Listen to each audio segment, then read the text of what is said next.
Should be good. Cool. Do you have a name for the podcast yet? No. It's always one on Thursday, and obviously that sparked like a whole debate on Twitter. And because like the view is conservatives are racist and they don't like people of colour. Yeah. And then someone said that Ireland's probably the safest place for black people in the world. And for me, I was like, I tried to find like something that was like not fine, but I was like, it didn't sit with me. You know? Have you? Okay, so in terms of, I probably had more outright racist experiences here than I have in London. Really? Yeah. Like outright racist, because London is a lot more subtle. It's a lot more like, it's the way they'll talk to you, or it's the way they'll like cross the road. But like here, you can actually just go out your yard and be called a nigger, depending on where you go to. Do you know, the first time I was called a nigger wasn't even in Ireland. Swear down, where? Yeah, it was in America when I was playing. But that's like, that makes sense. It makes sense. Like, you wouldn't be surprised. That makes sense. That's so mad. Yeah, I was so shocked. Like, so shocked. What were like the circumstances? I was playing a match and I caught the ball and I was going to score. Yeah. And he yelled out behind me, he was like, nigger. What, did he think that was going to stop you from scoring the shot? No idea. And at first, like, I was like, I couldn't have heard that right. Yeah. And then I was like, no, he 100% called me a nigger. Yeah. So I turned around, I said straight, I was like, yo, he's just like this. And for me, I was so confused, angry, and I couldn't believe it. Yeah. I couldn't believe it, you know. I played rugby for so long. And you would have been the only, no, you wouldn't have been. No, so like obviously for school, in school there were Luke Man and I. Yeah. We were both in our same year, but we were the only two black guys. Yeah. Luke Man stopped playing rugby for a while. So like the schools you were playing against, they wouldn't have had black people. No, and you wouldn't have experienced anything like that. Never. I think it was like once someone said to something about no. You know? That's but like the situation that I've experienced was in places like Clondalkin.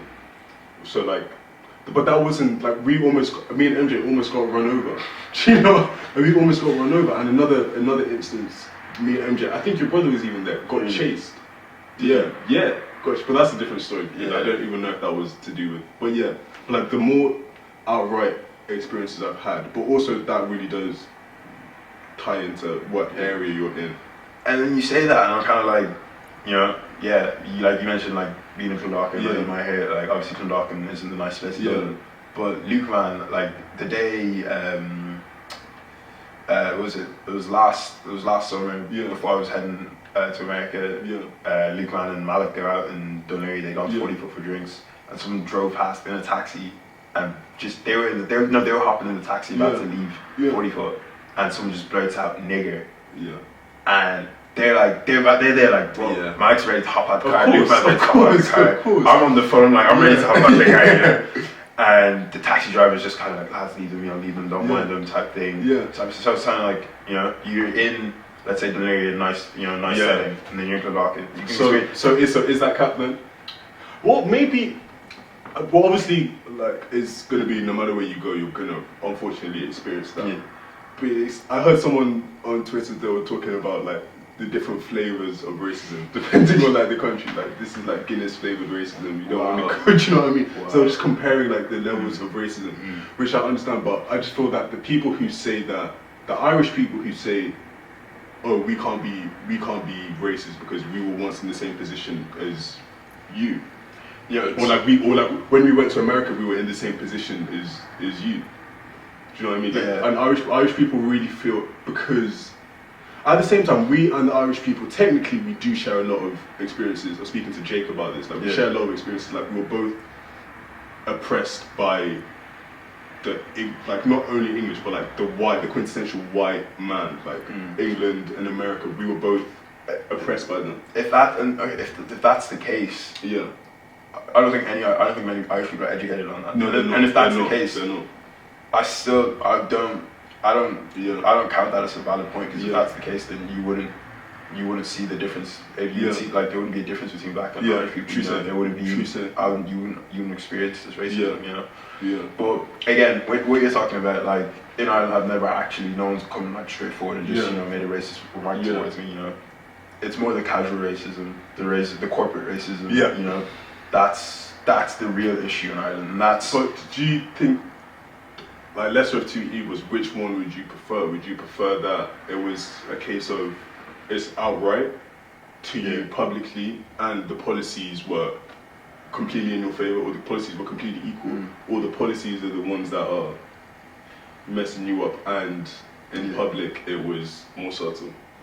I mean, why should I prefer either? Exactly. But that's unfortunately racism. It's such a crazy thing to like get into your head, but in terms of, as we were talking about, racism is, I don't want to say it's always going to be a thing, but in terms of how black people are portrayed in the media, which is still happening now, in terms of how black people are portrayed in history, which is still happening now, white people are never going to see, I don't want to say never because like God forbid, but white people, the way things are now, the way society is run, they're not going to see us as their equals. And because the way that governments run their policies. Yeah. Do you know what I mean? Yeah, I mean, again, that's when we talk about race, about being a social construct. Yeah, true said. I don't know if you want to go for it. Yeah, you want to go because it links on. Like, so we you and I, we spoke about this, and like, you know, I published stuff on it, like, and you've done you've got your essay on it and your book. It's like it's embedded in our nature, not our nature, but it's embedded in them. Yeah, sure. But again, like so at the age of exploration and when like pre-Renaissance, and there was like people going out everywhere, like from the Spanish Inquisition, like all them people, all of them lot, you know, them on there. They experienced something they never experienced before, and they just tied it straight away to the differences. You know? They don't. It does actually date back to the Spanish Inquisition because they had to come up with some sort of like class system. Do you know what I mean? In terms of who was going to be in charge, and also what I do talk about in the essay, which is obviously a lot later on, is in terms of how they had to justify slavery. Do you know what I mean? And that to me is where, well, race as a societal construct actually did start then, but more so was pounded onto push an agenda during like slavery and colonization. You know what I mean? When they actually had to justify, okay, we're going to go take over these countries and we're going to govern it for them because they're unable to govern themselves, or we're going to sell these guys into slavery because I don't know if you watched Django Unchained and how they were talking about. I watched it a minute ago. I can't remember. Yeah, so basically they had this thing. There's actually a phrenologist thing like in this building, but they had a phrenologist, which are people who study the skull. Right. They got scientists, people who study the skull, to say that because of the way that black people's skull is shaped, it proves that they needed to be dominated, or they are less, I don't know, some weird concept that means that because of this, because of science, because of the way their skull is biologically, genetically shaped, they need to be dominated, they need to be told what to do. And people believed it, do you know what I mean? It's just stuff like this to make them feel less bad for having a slave, or make them feel less bad for having their country take over basically a continent, like, because Europe took over Africa. But when we look at it, do you believe that when they went towards Africa, and when they went towards America and they found the Union, the Native Americans rather, do you believe that if they had been white, it would still be the same outcome? As in they looked exactly the same? If they looked exactly the same, what do you think would have happened? Do you think that there wouldn't have been slavery? Do you believe there would have been slavery? No. If they looked the exact same as them, I don't know, because I the way I viewed it when I was in my research, I viewed it as like, I don't think we could ever say, because propaganda is a case of they're gonna say things which aren't true about the people they don't like. Do you know what I mean? To get the public on their side. So regardless, there would have been an element of propaganda, but it just would have been more difficult for them, because it's a lot easier to push propaganda against a race which is so different. Like, it's so easy, if I'm white and you're black, it's so easy for me to highlight our differences rather than things we have in common. If I don't want to like you and I'm white, it's a lot easier for me to come up with reasons not to like you. Whereas if we're both right, it's like we're actually very similar. Like what lies can I come up with that to lie about you that's not true about me? Do you know what I mean? There's so many things that aren't true about. That's so different about us, you know what I mean? So it's a lot easier to highlight those differences, I think. Yeah. Right. So I don't know. Yeah. I said that was kind of always my view on it. It was kind of like, if they'd gone out there and they'd witnessed those people, they'd see them, I believe that they would have wanted to like colonize. Yeah. Like that was later that it was later that the United Kingdom moved actually forward to like colonize part of Africa and France as well. Yeah. That was only later. It was before. That was pre. The transatlantic slave trade. Yeah. So I think that if that happened, they would have just actually moved forward to actually colonizing. I don't really think I don't. Rather than slavery being a thing. Yeah. You would have just thought. You would think it was just colonization. Yeah.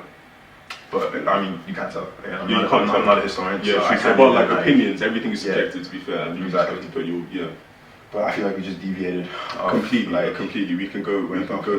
Let's go back into what racism in Ireland is and and the flavour of what racism in Ireland is. Do you know what I mean? Like in terms of how, the perfect example, the perfect embodiment of, in recent times, racism in Ireland that's caused a backlash is this whole versatile thing.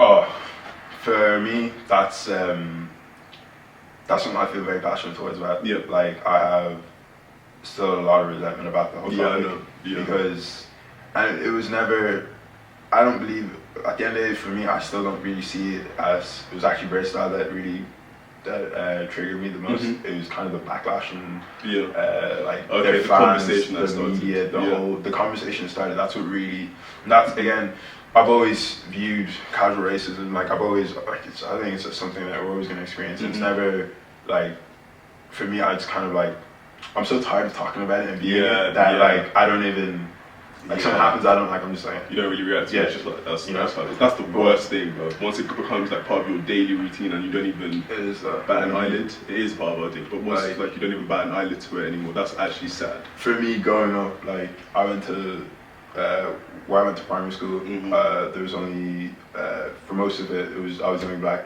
kid in the whole school, and then there's another black kid, but other than that it was just me and him for like the whole time.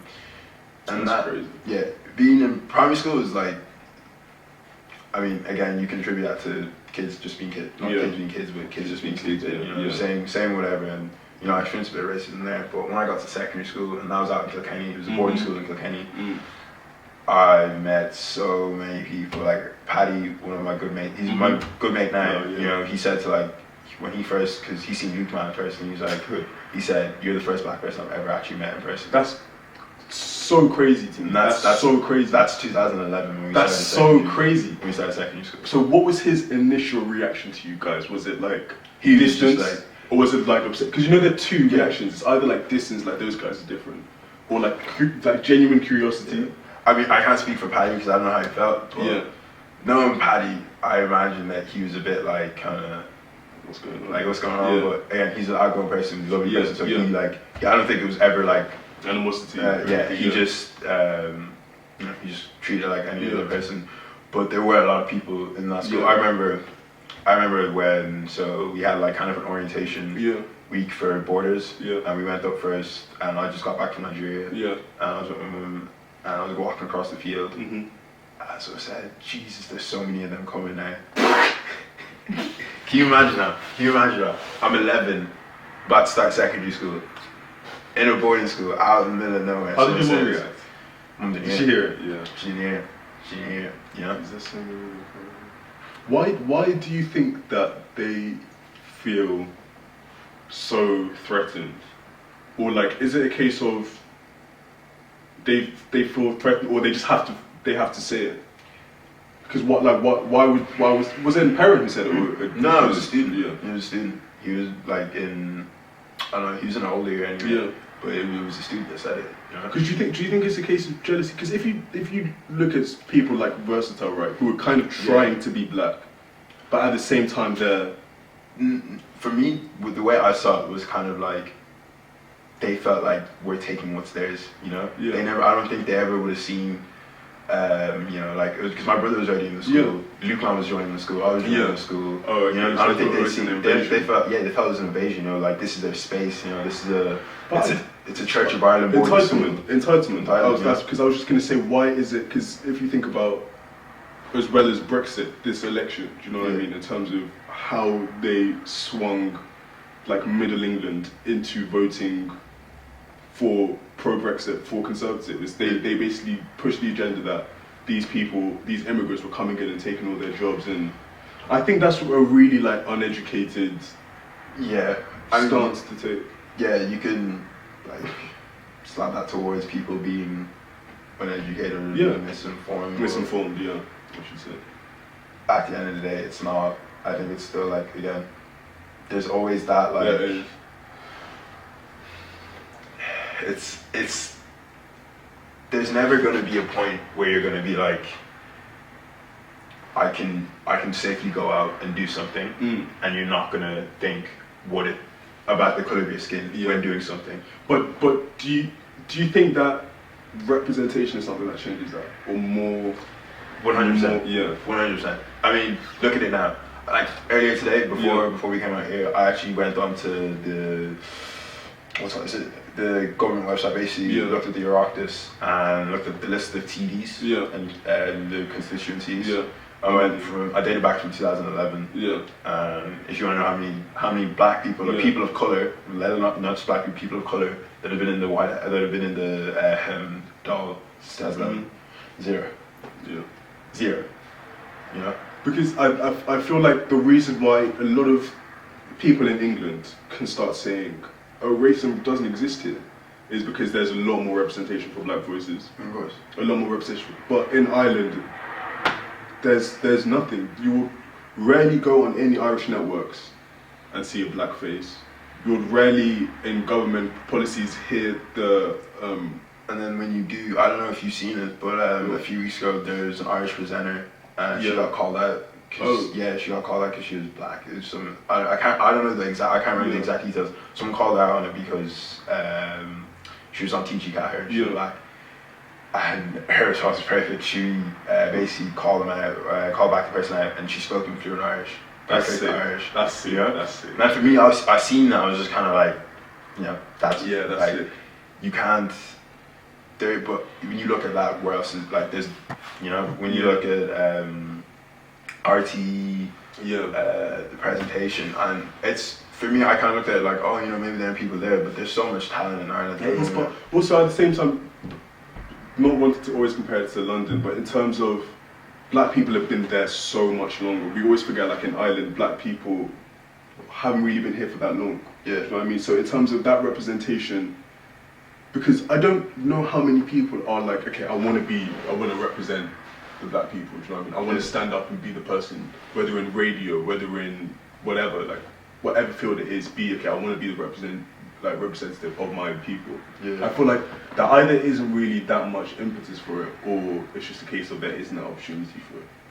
Do you know what I mean? Yeah. On that again, like, I suppose I'm first generation black Irish. I mean, I was born here. Yeah. But my brother, he wasn't born here. My sister wasn't born here. That's crazy. So, like, even, you know, like Luke and like some of them, like, only a few of them were born here. Yeah. I genuinely don't think there are people past that age. There aren't that many. Especially like all of our, like, age mates. Yeah. Most of them are actually born in Niger and came over very young. Or even in the UK. Yeah. Like, so that's why I think this dialogue is only starting now. Yeah. You know, exactly. And it does need to start now. Yeah. And it does need to be followed by action. Yeah, because like, we're witnessing this now. And that's why, so when the whole versatile thing happened, the fact that you have these two privileged white boys from Dublin who are rapping about black women in that sense, and then, you know, fetishizing black men as well, it's kind of like, who's like, it's no one. Exactly, that's the reason they knew they could get away with it. Yeah. Because if they were in a different climate where they knew that, okay, there were black radio hosts, there were black people on, black journalists, there are black people like at the Irish Times and stuff, they wouldn't do it, because they'll be 100%. Like, okay, cool, if we do this, all these people are going to rise against us. But they're looking out and they're seeing literally all they see, probably even at all their shows in their day-to-day life, is white people. Exactly. So they're going to say, I'm gonna talk about this because all these guys are gonna love it. I can't hear any black voices. I can't hear any black representation. They're gonna love it. And the fact too, it's only, I think when they first released the song, it was in summer 2017, I believe. When I looked up all the articles and any write-ups on it, I don't see any from 2017. It's when not us, but like our like the Black and Raffin Ireland, they brought it back up in 2019. Yeah. That's when you see the Irish Times writing about it. That's when you see hot press media writing about it and stuff like that. But the fact that it's gone 2 years, it's like they performed the EP, they performed the Longitude, they performed the 3 Arena, and they've sold out the Olympia. It's then that people are talking about it, but you had all these concerts, all these gigs, you had all these people out there singing those lyrics, burning them out, and it's not the fact that they're not oblivious to what they've said, you know, they know, they're well aware of what they've said and what they've done, but they choose to ignore the backlash and what's been said of it, and that's when you talk about who can actually come forward and go out and say, look, you guys can't do this, and this is why. You know, if this was I believe if this was in the UK, if that had gone up on YouTube, even the likes of like Jerem Daily, Make Up TV, SBTV, because that's probably the platforms they would have used. You know? That is exactly, and it's a case of they have all these platforms that can stop, like it's like all these black platforms can stop all the like bullshit getting through. Do you know what I mean? 100%. Because people know, and also because all these platforms are the predominant culture there. So they know that there's no space for it. Like there shouldn't be any space for like racist dialogue. There shouldn't be any space for, do you know what I mean? And another thing is people, they kept saying it's satire. You don't understand satire. You don't understand art. Stop trying to censor art. I think there's a clear distinction between racism and art. There is. So like, for me, I don't like to dwell too much on versatile because again, we can't. It's something that's happened. It's been addressed numerous times. And you don't want to give too much power. These guys still aren't. They're still not gonna address it. You know, they're still doing their own thing. You know. They're gonna. But I just think that's such a perfect example of racism in their sphere. You know what I mean? Because it's just such a. If so many people can listen to it and not see anything wrong, that really embodies what racism in Ireland is. It's like it's misinformation one, but it's also like complete and utter ignorance. Like they just do not care. Because as you said, your friend, 2011 was the first time you saw a black person. How many people in Ireland? There obviously are like clusters, like places like Lucan, Balbrigg and Tallow, where like there are a lot of black people. How many other places where you would experience a white person and they would have never had a conversation with a black person before? Like they will go to university and that's their first time speaking to black people. So many. And it's just their how they view black people is how black people are viewed on television. So you probably get this all the time. Like you'll go out somewhere and you're like a drunk white person will be like, yo, what's up, my bro? Like trying to speak like gangster, trying to speak like American. Because the black people they would have seen on TV would have been like American gangster rappers. So they put that onto you, or like footballers. So they put that, like they take all the stereotypes they see and put it onto you. Or they'll be like, can you rap for us? Or like, can you like? Do you know what I mean? I'm pretty sure every black guy in Ireland has been called Danny Welbeck. Like, surprise me. Without surprise me. No, all throughout school, whenever we used to go out with Kilkenny, always had the same person saying, "You look like Danny Welbeck." It's to you. They tell you that you look like Danny Welbeck. Even when I had a long trim, even when I have like you look like Danny Welbeck type thing, you know. And again, that I can't. When you said that, it resonates so much when like seeing you, like, oh, what's up, man? What's up, yo? What's up, dog? That's the worst. And stuff like that. And even when we're going out and people are like, oh, you like this song? Someone plays like a Stormzy. The song, so I'm kind of like. Yo, I'm like, I fuck with this, but Loki, you're this ain't it. Trust. It's there's a lot that needs to be done, and it's just a case of genuine representations of what it means to be black. You know what I mean? Genuine representations, not only seeing us doing like gangster rap music or like drill music or like trap music, or seeing us just dominating sports. Like we need to rise up in so many different other areas. Because one thing that there hasn't been enough of is the glorification of the intellectual black man. No. Do you know what I mean? In places outside of Nigeria, because in places in Nigeria they do glorify people who are actually smart, because that's what Nigerian culture is all about. It's like being the best version you can be.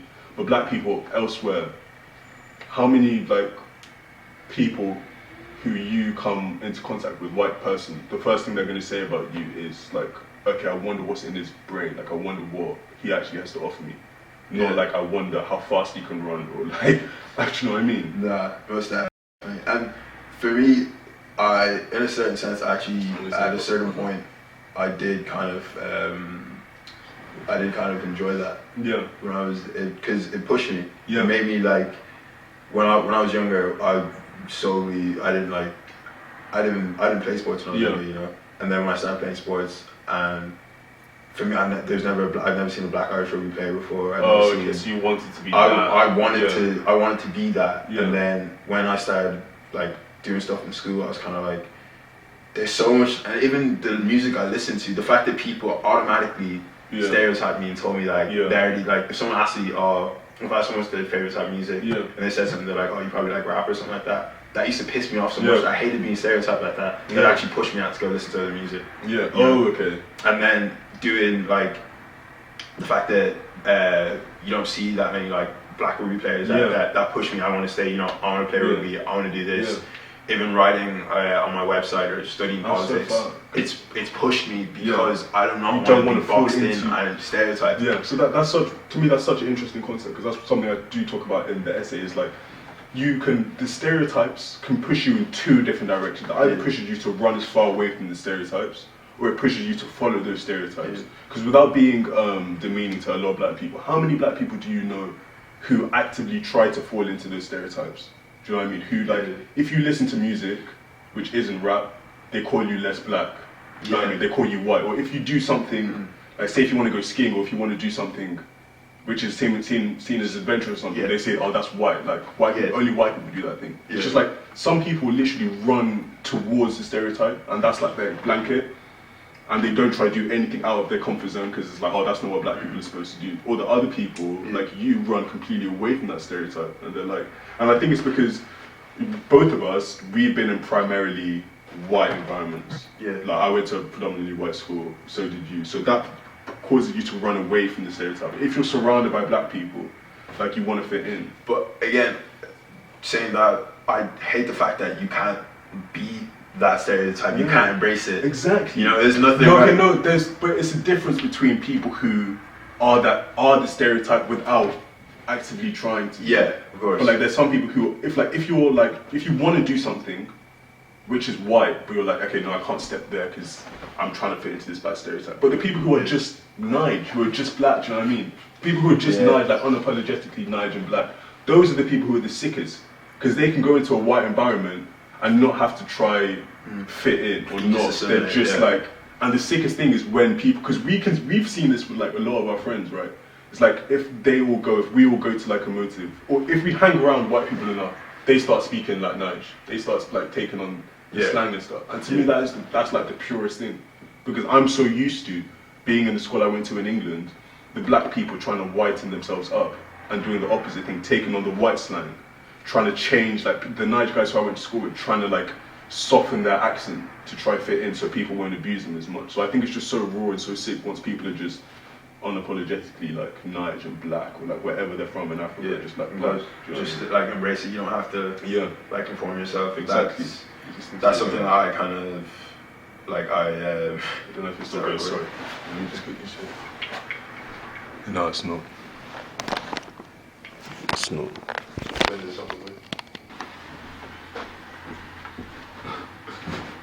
No, sorry. I'm just trying to see how to get back. I just need how funny what we're doing actually is.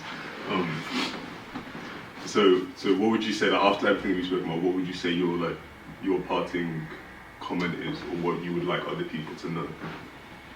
So for me, Ireland for me at the moment is still a pretty racist country, but again, I feel that's a very negative kind of outlook on the country, because it has been getting better, you know. We still face issues, but every country's facing issues. So for everyone kind of out there, especially towards white people, kind of take notice of what you say and what you do, your actions and things you say. While you might feel like it might be funny, and I hate the fact that I still have to like tell people about this. I don't want to tell you about this because again, talking about racism is boring. It's tiring. It's like it's beyond me now. You know.